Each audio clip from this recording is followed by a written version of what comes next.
Out of eyes tryna put me on a t-shirt. Shorty want me so bad, do your knees hurt? Yeah, I'm counting paper guap in my Beamer. Baiklah, Assalamualaikum warahmatullahi wabarakatuh. Nama saya Weli Gustian Aziz, NIM 20111401209. Di video ini saya akan membahas tokoh pemikir ekonomi Islam yang bernama Asy-Syatibi. Asy-Syatibi bernama lengkap Abu Ishaq bin Musa bin Muhammad Al-Lahmi Al-Garnati Asy-Syatibi. Ia merupakan salah seorang cendekiawan muslim yang belum banyak diketahui latar belakang kehidupannya. Sejarah mencatat bahwa ia berasal dari suku Arab Lahmi. Nama Asy-Syatibi dinisbatkan ke daerah asal keluarganya, Syatibah, Khatibah atau Jatibah, yang terletak di kawasan Spanyol bagian timur. Asy-Syatibi dibesarkan dan memperoleh seluruh pendidikannya di ibu kota kerajaan Nasr, Granada, yang merupakan benteng terakhir umat Islam di Spanyol. Masa mudanya bertepatan dengan masa pemerintahan Sultan Muhammad V Al-Ghani Billah, yang merupakan masa keemasan umat Islam setempat karena Granada menjadi pusat kegiatan ilmiah dengan berdirinya Universitas Granada.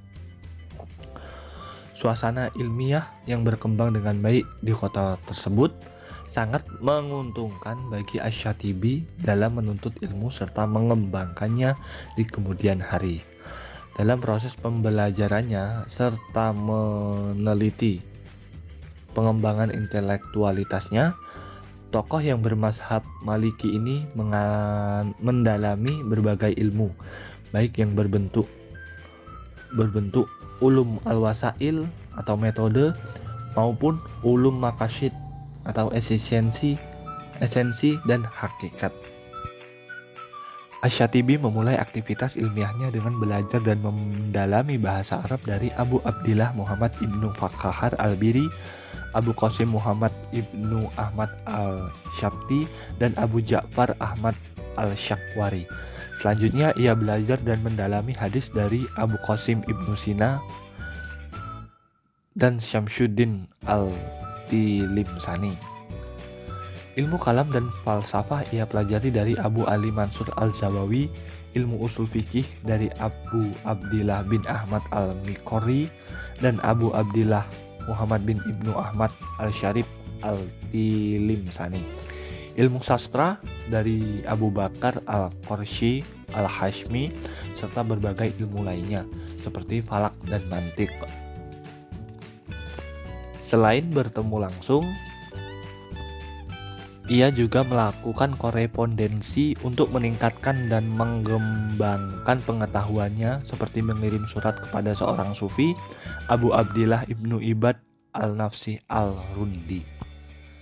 Setelah memperoleh ilmu pengetahuan yang memadai, Asy-Syatibi mengembangkan potensi keilmuannya dengan mengajarkan kepada generasi berikutnya, seperti Abu Yahya Ibnu Asim, Abu Bakar al-Qadi, dan Abu Abdillah al-Bayani.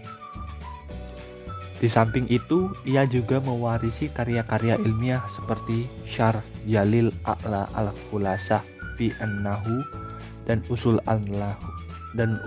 al-Nahu dalam bidang bahasa Arab, serta Al-Muwafaqat fi Usul al-Syariah dan Al-I'tisam dalam bidang usul fikih. Asy-Syatibi wafat pada tanggal 8 Sya'ban 790 Hijriah atau 1388 Masehi. Baiklah, itu tadi merupakan biografi singkat dari Asy-Syatibi. Sekarang yang akan saya bahas adalah pemikiran ekonomi dari Asy-Syatibi. Yang pertama, konsep maqasid al-syariah. Secara bahasa, maqasid syariah terdiri dari dua kata, yakni maqasid dan al-syariah.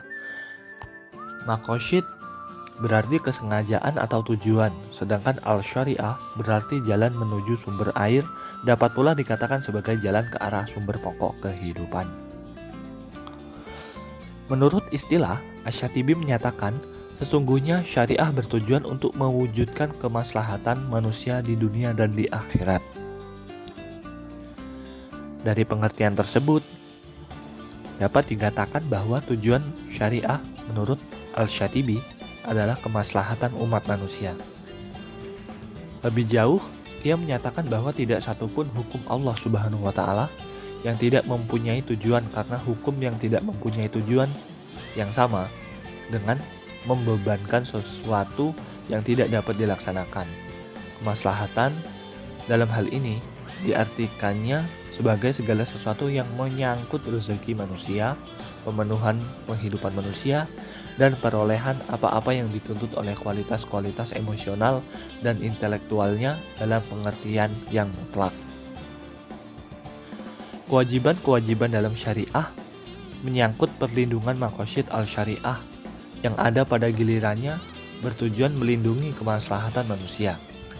Al-Syatibi menjelaskan bahwa syariah berurusan dengan perlindungan masolih dan dengan cara yang positif, seperti demi menjaga eksistensi masolih, baik syariah mengambil berbagai tindakan untuk menunjang landasan-landasan masolih, maupun dengan cara preventif seperti syariah mengambil berbagai tindakan untuk melenyapkan unsur apapun yang secara aktual dan potensial merusak masalih. Pembagian maqasid al-syariah. Dalam rangka ini, Asy-Syatibi membagi maqasid menjadi 3 tingkatan, yaitu daruriyat, hajiyat, dan tahsiniyat. Yang pertama, daruriyat. Daruriyat merupakan kemestian dan landasan dalam menegakkan kesejahteraan manusia di dunia dan di akhirat yang mencakup pemeliharaan 5 unsur pokok dalam kehidupan manusia, yakni agama, jiwa, akal, keturunan, dan harta. Pengabaian terhadap kelima unsur pokok tersebut akan menimbulkan kerusakan di muka bumi serta kerugian yang nyata di akhirat kelak. Pemeliharaan terhadap agama, jiwa, akal, keturunan, dan harta dapat dilakukan dengan cara memelihara eksistensi kelima unsur pokok tersebut dalam kehidupan manusia dan melindunginya dari berbagai hal yang dapat merusak. Yang kedua, hijiyat. Jenis maqasid ini dimaksudkan untuk memudahkan kehidupan, menghilangkan kesulitan, dan menjadikan pemeliharaan yang lebih baik terhadap 5 unsur pokok kehidupan manusia. Yang ketiga, tahsiniyat. Tujuannya adalah agar manusia dapat melakukan yang terbaik untuk menyempurnakan pemeliharaan 5 unsur pokok kehidupan manusia.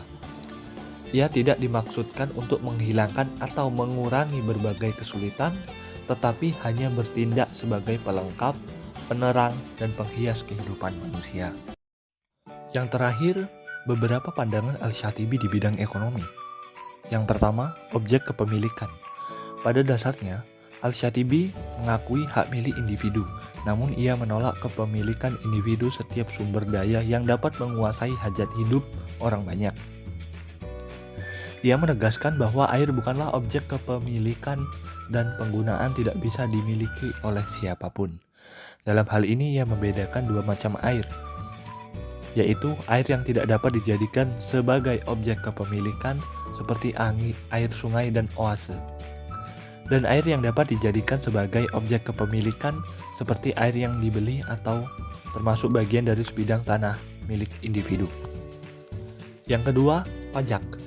Dalam pandangan Al-Syatibi, pemungutan pajak harus dilihat dari sudut pandang maslahah atau kepentingan umum.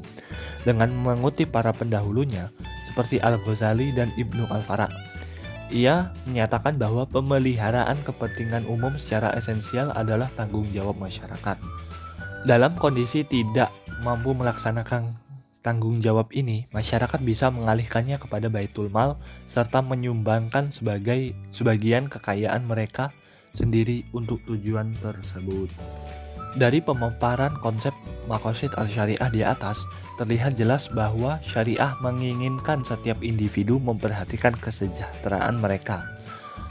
Al-Syatibi menggunakan istilah maslahah untuk menggambarkan tujuan syariah ini.